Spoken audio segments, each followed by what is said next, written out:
Hello, नमस्कार। आप सभी का बहुत-बहुत स्वागत है आपके अपने यूट्यूब चैनल जिसका नाम है कॉम्पिटिटिव माहौल। और मैं हूँ विवेक राजपूत और मैं आप सभी जो शिक्षा प्रेमी बंधु हैं, उन सभी का हार्दिक अभिनंदन स्वागत करता हूँ मेरे यूट्यूब चैनल पर। और सबसे पहले तो मैं आप सभी विद्यार्थियों से जो मेरा चैनल रेगुलर देखते हैं, सबसे माफ़ी माँगना चाहता हूँ क्योंकि इस बार वीडियो लाने में थोड़ी देरी हो गई क्योंकि मेरा स्वास्थ्य थोड़ा ठीक नहीं था। लेकिन अब मेरा स्वास्थ्य थोड़ा-थोड़ा ठीक है, मतलब वीडियो बनाने लायक हो चुका हूँ मैं। तो आज हम अब से मैं वादा करता हूँ कि निरंतर वीडियो आते रहेंगे क्योंकि एमपीपीएससी की जो प्रारंभिक परीक्षा है, वो भी नज़दीक है, अप्रैल माह में होनी है। तो इस संबंध में मैं वीडियो टॉपिक पे बनाते रहूँगा। तो आज हम बात करेंगे इस टॉपिक में मध्य प्रदेश का इतिहास। आज हम पूरा पढ़ेंगे, पूरा तो नहीं, लेकिन इसका जो प्रागैतिहासिक काल है, एक्चुअली जो एमपी का इतिहास है, वो 4 भागों में पढ़ा जाता है। सबसे पहला प्रागैतिहासिक काल, उसके बाद प्राचीन काल, फिर मध्यकालीन, उसके बाद आधुनिक काल। तो 4 भागों में हम पढ़ने वाले हैं। तो पार्ट 1 में मैं आपको मध्य प्रदेश का प्रागैतिहासिक काल पूरा कंप्लीट करा दूँगा, क्योंकि इससे देखा गया है एमपीपीएससी प्रीलिम्स में बहुत कम सवाल आते हैं। तो इम्पोर्टेंट टॉपिक जो इसमें इम्पोर्टेंट होगा, हम काफ़ी सारा नहीं पढ़ेंगे। हाँ, जब मुख्य परीक्षा आएगी तो इसमें अच्छे से डीप तैयारी हम करेंगे, लेकिन प्रीलिम्स के हिसाब से मैं आज आपको काफ़ी कुछ पढ़ाने वाला हूँ। ठीक है? आज चलो, तो चलिए बिना किसी देरी करे हुए स्टार्ट करते हैं वीडियो।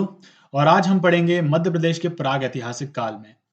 तो प्राग ऐतिहासिक काल की अगर बात करें तो प्राग ऐतिहासिक काल का जो मनुष्य था, वो उतना बुद्धिमान नहीं था जितना आज का मनुष्य बुद्धिमान है। और ना वो अपना दिमाग चलाता था इतना। केवल उसका मकसद यही होता था कि वो किसी ना किसी तरीके से जीवित रहे इस पृथ्वी पर।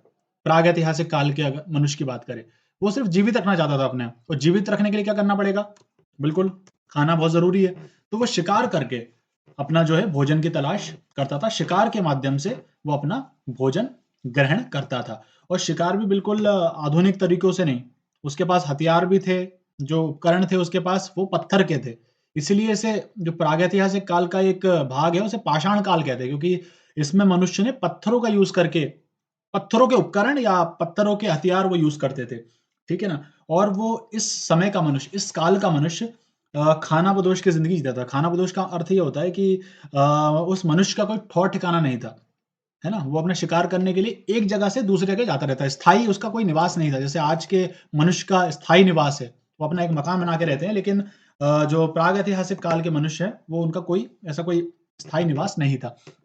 तो प्रागैतिहासिक काल की आगे बात करें, तो इसको 2 भागों में बाँटा गया है। सबसे पहला तो पाषाण काल और दूसरा है ताम्र पाषाण काल। पाषाण काल का अर्थ है कि उस काल में जो मनुष्य होते थे, आदि मानव होते थे, तो पत्थरों के बने उपकरण या कह लें हथियार यूज़ करते थे, इसलिए उसका नाम पाषाण काल रखा गया। और ताम्र पाषाण का मतलब ये है कि ताम्र पाषाण काल में पत्थर के साथ-साथ मनुष्य ने तांबे का, मतलब तांबे के हथियार बनाकर या उपकरण बनाकर उसका उपयोग करना भी मनुष्य ने सीख लिया था, इसलिए ताम्र पाषाण काल कहते हैं। तो इतना आपको समझ में आया होगा। इसका समय आप ज़रूर याद करें, जो इसका पूरा टाइम पीरियड था। तो पाषाण काल चला 40 लाख ईसा पूर्व से 4000 ईसा पूर्व तक। बिल्कुल इसको याद करें अच्छे से, क्योंकि पेपर में पूछा जा सकता है। और ताम्र पाषाण काल जो चला, वो चला 2000 ईसा पूर्व से लेके 900 ईसा पूर्व तक। और अगर हम बात करें पाषाण काल की, तो पाषाण काल को भी और आगे 3 भागों में और बाँटा गया। जैसे कि सबसे पहला तो है पूर्व पाषाण काल, दूसरा है मध्य पाषाण काल और तीसरा नव पाषाण काल। इसको अगर डीप में पढ़ें तो हम जब मेंस की परीक्षा होगी तो इसको अलग से मैं टॉपिक बना दूँगा, अलग से वीडियो बना दूँगा इन तीनों के बारे में, क्योंकि प्रीलिम्स में इतना ज़्यादा कोई ख़ास में नहीं पूछा जाता है।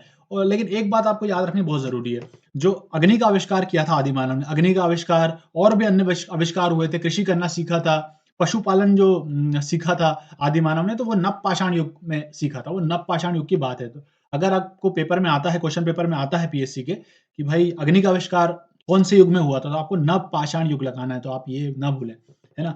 देखिए कुछ चित्र बताता हूँ आपको। इस तरीके से कुछ आप देख पा रहे हो किस तरह का जीवन यापन आदि मानव करता था, तो वो चित्र के माध्यम से आप देख सकते हैं। चित्र लगा दिए गए मेरे द्वारा। चलिए ठीक है। अगली स्लाइड पे हम बढ़ते हैं। तो अब हम पढ़ेंगे मध्य प्रदेश में स्थित पाषाणकालीन स्थल। कुछ स्थल हैं, प्रागैतिहासिक काल का जो मनुष्य है जिस स्थल पे रहता था उस स्थल के बारे में हम पढ़ेंगे, क्योंकि आज से कुछ साल पहले जो आर्कियोलॉजिस्ट थे हमारे, उनने उत्खनन के माध्यम से, है ना, इन स्थल की खोज की, उत्खनन करके इस स्थल ऐसे स्थलों की खोज की।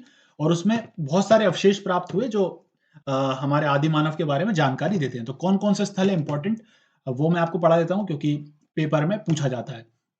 तो सबसे पहले स्थल की अगर बात करें तो आदमगढ़। आदमगढ़ की जो पहाड़ियाँ हैं, हिल्स हैं, आदमगढ़ हिल्स का नाम सुना होगा आपने। ये होशंगाबाद जिले में आता है और इसकी खास विशेषता ये है कि यहाँ पे आपको इन गुफाओं के अंदर जो पत्थरों पे बहुत सारे चित्र मिलेंगे आपको, है ना? वो चित्र इनके जीवन के बारे में बताते हैं कि ये किस तरीके से रहते थे, ये क्या करते थे, शिकार कैसे करते थे, ये सब चीज़ आपको बताते हैं। ये देखिए, एक चित्र आपको दिखेगा अभी अपनी स्क्रीन पे, ये देखिए, इस तरह का कोई चित्र है, जो कि आपको आदमगढ़ में इस तरह के चित्र आपको और मिल जाएँगे। चलिए, और इसकी जो खोज की थी, वो 1920 में की थी और किसके द्वारा की गई थी? मनोरंजन घोष के द्वारा की गई थी। तो ये ज़रूर आप याद रखें, ये पूछ लिया जाता है, बहुत बहुत बार खोजकर्ता के बारे में पूछा गया। किसी खास स्थल का नाम दे देते हैं और पूछ लेते हैं आपसे कि किसके द्वारा खोजा गया। तो आप इसे ज़रूर याद करें। चलिए, इस तरीके का कुछ आदमगढ़ की पहाड़ियाँ इस तरह की कुछ दिखती हैं। चलिए ठीक है, अब हम आगे बढ़ते हैं। अब है बहुत इम्पोर्टेंट नाम भीमबेटका, और भीमबेटका का नाम सबने सुना होगा, जो जो तैयारी कर भी रहे हैं और जो नहीं भी कर रहे हैं उन्होंने भी सुना होगा भीमबेटका का नाम। बहुत फेमस स्थल है ये। ये भी एक आर्कियोलॉजिकल साइट है और ये कहाँ पे आती है? ये आती है जिला रायसेन में, विंध्य पर्वत पर ये साइट स्थित है। कई लोग इसको भोपाल समझते हैं, लेकिन भोपाल में नहीं, भोपाल के नज़दीक ज़रूर है। भोपाल से 40 किलोमीटर दूर ये स्थल है भीमबेटका, जो कि विंध्य पर्वत पे है, लेकिन आता है रायसेन में, ठीक है? और उसके बाद इसकी जो खोज हुई थी, वो हुई थी 1957-58 में, और ये किसके द्वारा की गई थी? विष्णु श्रीधर वाकणकर। माफ़ कीजिएगा, थोड़ी-सी स्वास्थ्य मेरा खराब है अभी भी। तो है ना? तो इसकी खोज किसने की थी? डॉक्टर विष्णु श्रीधर वाकणकर ने की थी 1957-58 में, है ना?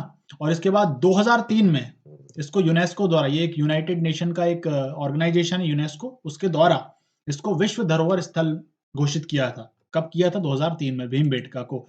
भीमबेटका आपने नहीं देखा हो, तो फ़ोटो में तो देख रहे हैं, और अगर आपने वैसे नहीं रियलिटी में नहीं गए हो तो आप जा सकते हैं इसको देखने। अगर आप मध्य प्रदेश आए हैं तो रायसेन जाके इस साइट को आप देख सकते हैं, है ना?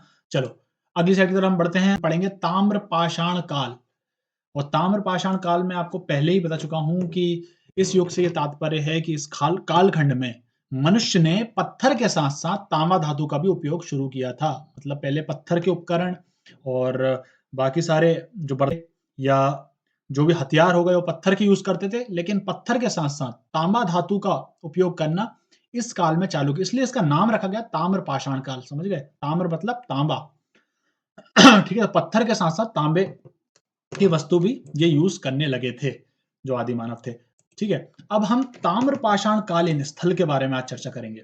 इसके बाद हमने अभी इसके थोड़ी देर पहले देखी पाषाण कालीन स्थल, अब हम देखेंगे ताम्र पाषाण कालीन स्थल हम देखने वाले हैं। तो सबसे पहले है कायथा, और कायथा बहुत फेमस है, बहुत फेमस जगह का नाम है। उज्जैन में ये उज्जैन जिले में स्थित है कायथा, और ये सबसे पहली ताम्र पाषाण कालीन बस्ती थी। तो इसको आप ज़रूर याद करें। पेपर में पूछ सकता है कि पहली ताम्र पाषाण कालीन बस्ती कौन-सी थी? तो वो थी कायथा, और इसका अस्तित्व कब से कब तक रहा? वो रहा 2015 ईसा पूर्व से 1380 ईसा पूर्व तक इसका जो अस्तित्व रहा। और यहाँ पे जब उत्खनन किया गया था तो क्या-क्या प्राप्त हुआ? कंकड़, एक कंकड़, छेनी, कुल्हाड़ियाँ जो तांबा धातु की थी वो इसमें मिली थी। और एक फैक्ट और है कायथा के बारे में, ये वारामिहिर की जन्मभूमि है, जो कि वारामिहिर अगर आप नहीं जानते हो तो मैं बता देता हूँ आपको। ये बहुत बड़े खगोल शास्त्री थे, और भविष्यवाणी जो करते हैं ना, क्या बोलते हैं उन्हें? एस्ट्रोलॉजर, जो आजकल आप टीवी पे देख पा रहे होंगे। लेकिन इनसे बड़ा एस्ट्रोलॉजर कोई था ही नहीं, क्योंकि एक बार क्या हुआ था, जब इनके समकालीन जो राजा थे विक्रमादित्य, अवंती में उस टाइम पे विक्रमादित्य सेकंड, तो उनके पुत्र की भविष्यवाणी इनके द्वारा की गई थी, वारामिहिर के द्वारा। वारामिहिर ने कहा था कि आपका पुत्र 18 वर्ष की आयु में उसकी मृत्यु हो जाएगी, और ठीक वैसा ही हुआ। काफ़ी ध्यान रखने के बाद भी, मतलब राजा के द्वारा काफ़ी देखभाल, ध्यान रखने के बाद भी उसकी ठीक 18 वर्ष में उसकी मृत्यु हो गई।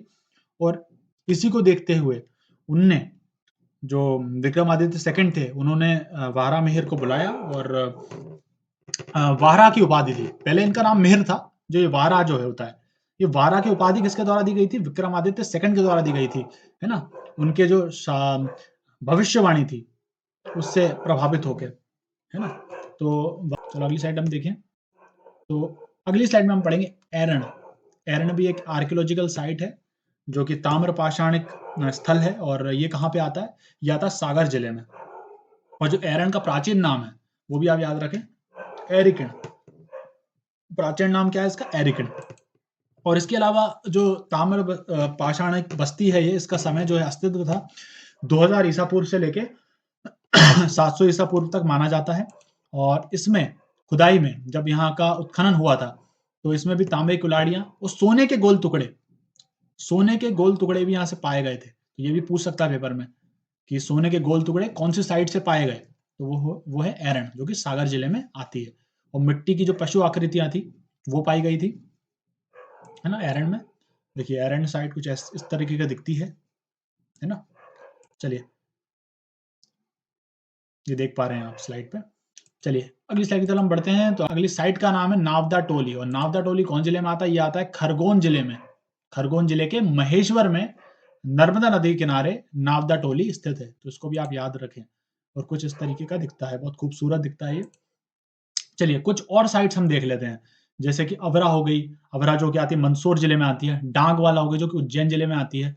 नागदा जो है उज्जैन जिले में आती है। और नागदा मैंने अपनी पिछली वीडियो में बताया था कि नागदा ये जिला प्रस्तावित है, नया जिला प्रस्तावित है। अगर हमारा अभी 53वां जिला अगर बनता है, तो वो नागदा जिला रहेगा, उज्जैन जिले से अलग होके। उसके बाद मूसाखेड़ी आजाद नगर, ये इंदौर जिले में आता है। ये भी एक आर्कियोलॉजिकल साइट है। ये भी जो कि ताम्र पाषाणकालीन स्थल है, मूसाखेड़ी आजाद नगर, जो कहाँ पे आता है? इंदौर जिले में। और एक इसके बाद है खेड़ीनामा, जो कि कहाँ आता है? होशंगाबाद जिले में खेड़ीनामा स्थित है। ये अन्य स्थल की बात हो गई। तो चलिए आज के वीडियो में केवल इतना ही। और आपको अगर मेरा कंटेंट पसंद आता है, तो प्लीज़ मेरे कंटेंट को लाइक करें, शेयर करें और सब्सक्राइब करें, ताकि आपको और ऐसे वीडियोस मिल सकें। क्योंकि अभी पीएससी का नोटिफिकेशन आ चुका है, और पीएससी का एग्जाम बहुत जल्द अप्रैल में होने वाला है। तो मैं बिल्कुल पीएससी का पूरी कोशिश रहेगी, पूरा प्रयास रहेगा कि पीएससी का पूरा कोर्स मैं वीडियो के माध्यम से करा दूं। तो बहुत बहुत धन्यवाद, बहुत बहुत शुक्रिया। जय हिंद, जय भारत।